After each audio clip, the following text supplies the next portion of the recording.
Imagine someone holding a gun to your head, demanding your money or your life. Hmm.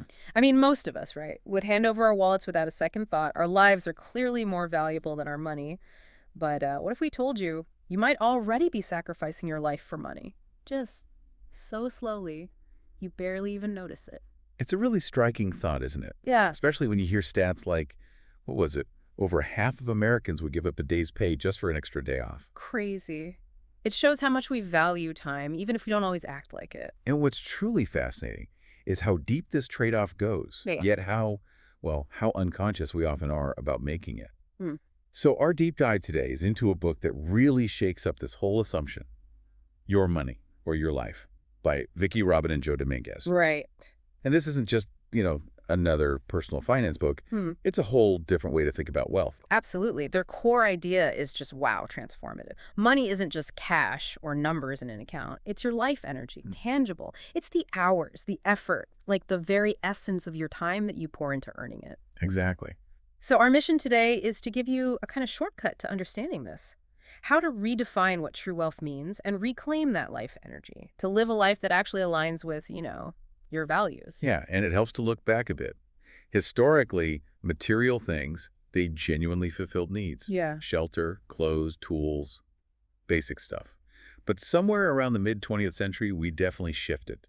We went past comfort into luxury and often right into excess. And that shift created new problems, didn't it? Problems that just buying more stuff couldn't fix. Right, and we see the global impact now. Hmm? Our use of natural resources. I think it first went over Earth's capacity back in 1985. Something like that, yeah. And now we're consuming, over 25% more than the planet can actually regenerate each year. Wow. It's like we're blowing through our planetary inheritance. Which brings us straight to what the authors call the more is better myth. We were sort of sold this idea that it would liberate us, but for so many people, it's actually become a trap. Mm-hmm. We spend way more than just 40 hours a week on work when you factor everything in. Oh, yeah. Think about getting ready, the commute.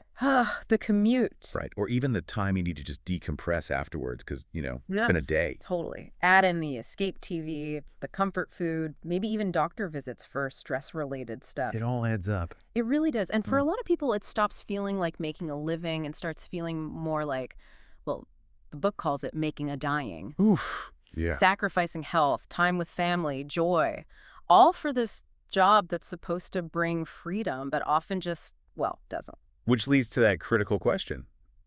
If more is supposed to be better, why aren't we all getting happier and happier? Exactly. And the research backs this up. There's a definite fulfillment ceiling.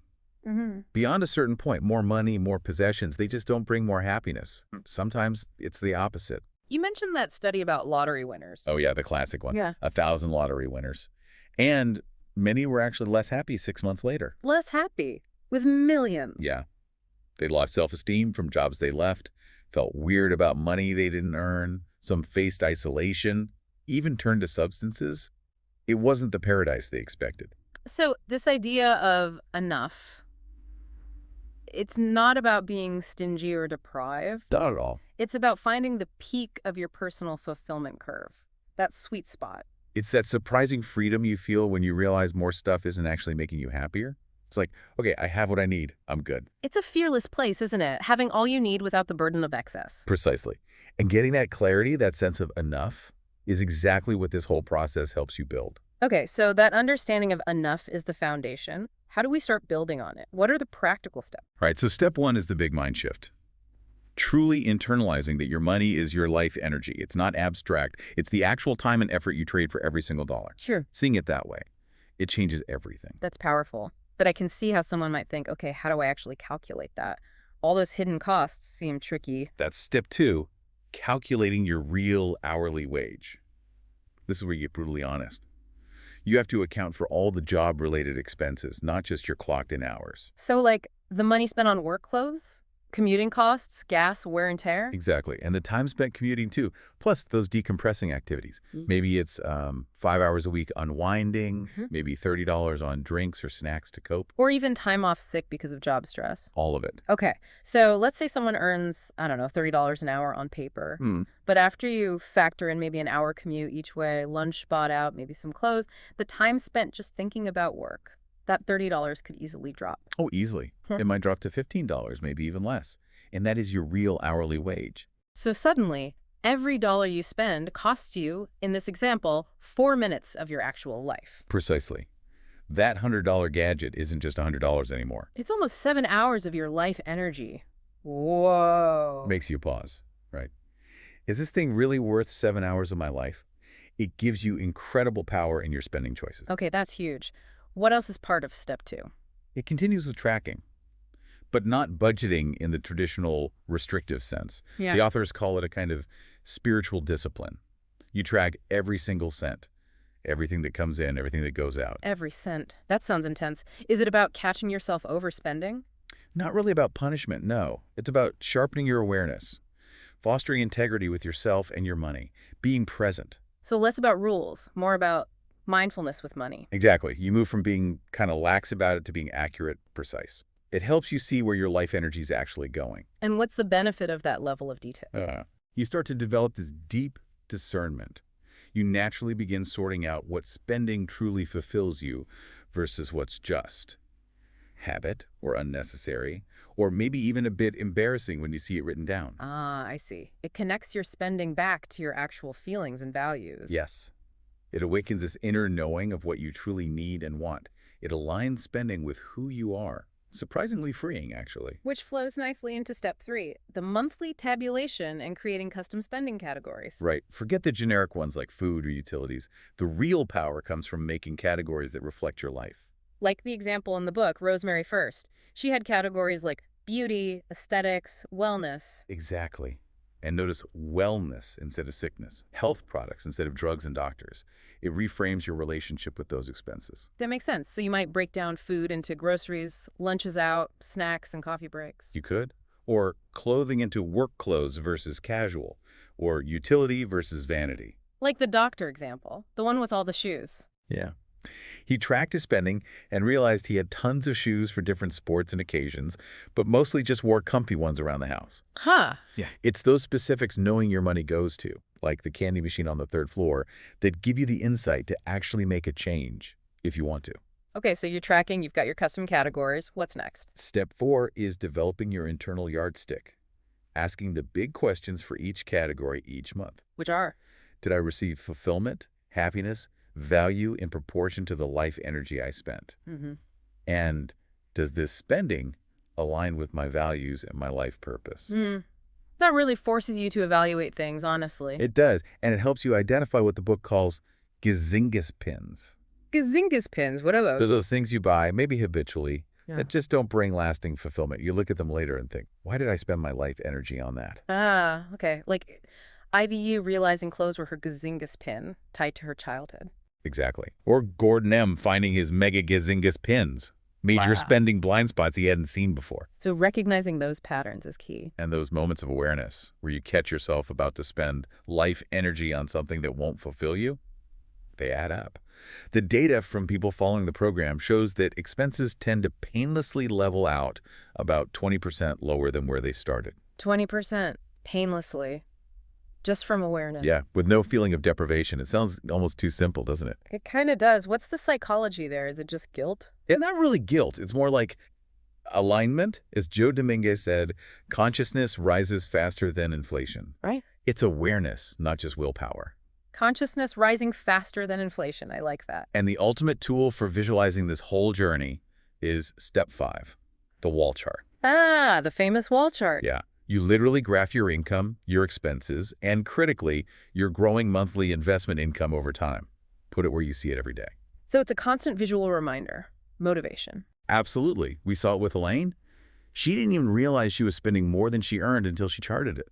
Within 4 months of starting the program, just seeing that chart, she became debt-free, cut her expenses by 20%, painlessly. Wow. Specific examples. Her grocery bill went from $359 down to 203 livres, restaurants from $232 down to $77, just from seeing it on the chart. That's incredible. It turned dissatisfaction into a drive to improve. Exactly. Okay, so awareness is powerful. Let's talk more action. Step 6 is creative frugality. Frugality. That word sometimes gets a bad rap, like being cheap. Right, but this isn't about being cheap. It's creative frugality. It's about maximizing fulfillment, getting the most value for every unit of life energy you spend. It's that ingenuity, appreciating what you have. Okay, so what does that look like? Well, simple strategies like stop trying to impress other people. Honestly, they're probably too busy trying to impress you. Huh, good point. Wear it out. Use things longer. Towels, cars, clothes. Just extending their life a bit saves resources and life energy. Do it yourself for simple things. Yeah. Basic car oil changes, baking a cake instead of buying one, maybe even cutting your own hair if you're brave. And buy it for less. Comparison shopping, bargaining. It works. The book mentions getting running shoes for $28 instead of $95 just by asking. Thrift stores, garage sales, amazing resources. And substitution, right, finding creative ways to meet needs without just buying stuff. Totally. Like Jane Z's family doing home swaps for vacations. Fulfills the need for travel, adventure, but way less expensive. The book emphasizes that most of our needs actually aren't material. Which connects directly to debt. Debt is often what chains us to jobs we don't love. Just servicing the interest eats up life energy. Yep. Dave Ramsey's point about credit cards making you spend 12–18% more, that's life energy leaking away. Even with kids, there are ways. AP or CLEP tests for college credits can save a fortune. Homemade birthday cakes, handcrafted costumes. It's often more meaningful anyway. And trash to treasure, recycling, composting. That Brazilian city, Tiritiba, trading trash for vegetables. Brilliant. Yeah. And gift giving becomes about connection, not consumption. Offer a service, babysitting, a massage. Find unique things at garage sales. Re-gift thoughtfully. Okay, so we're spending less life energy more creatively. What about earning? That's step 7, maximizing income. But, and this is key, doing it strategically, in alignment with your health and integrity. So not just chasing the highest paycheck regardless of the cost. Exactly. It's about valuing your life energy properly in the workplace.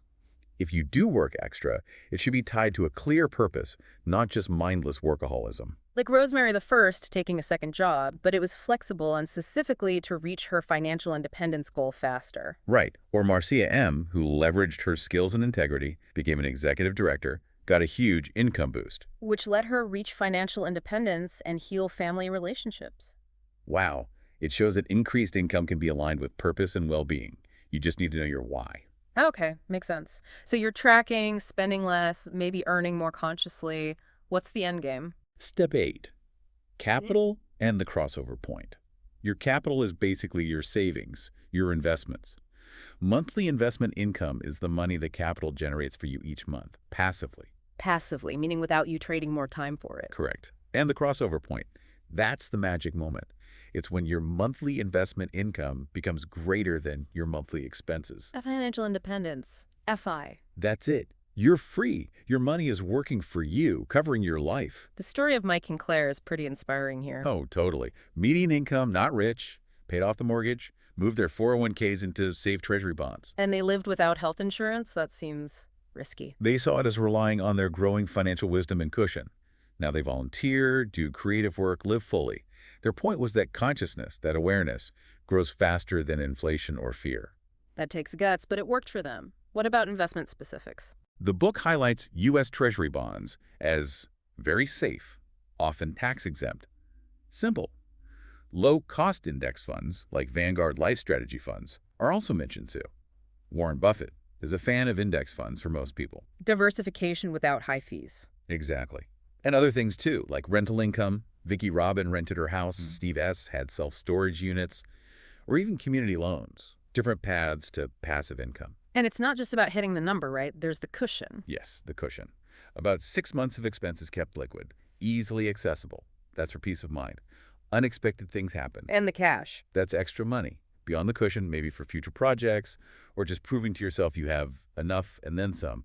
It builds confidence. This whole process seems to really change how you see work itself. Oh, profoundly. It challenges that deep-seated idea that your job title is your identity, your worth. Remember being asked, what do you want to do when you grow up? This shifts it to, what do you want to be? That's a big difference. It opens up choices. You can pursue work that aligns with your calling, not just what pays the bills or the most money. Like Margaret, leaving that financial sales job that made her physically ill. Exactly. Or others leaving jobs where they were underemployed or misaligned, maybe living on savings for a bit, to find work with real purpose. Choosing life over the illusion of security from a paycheck. And FI, financial independence, isn't just about like retiring to a beach somewhere. Not necessarily, no. It's about freedom. The freedom to contribute your time, your talents, your love to the world in ways you choose. Like Ted and Martha P. donating real estate Yeah, commissions. to causes they cared about. Or Roger and Carrie R. developing a sustainable homestead.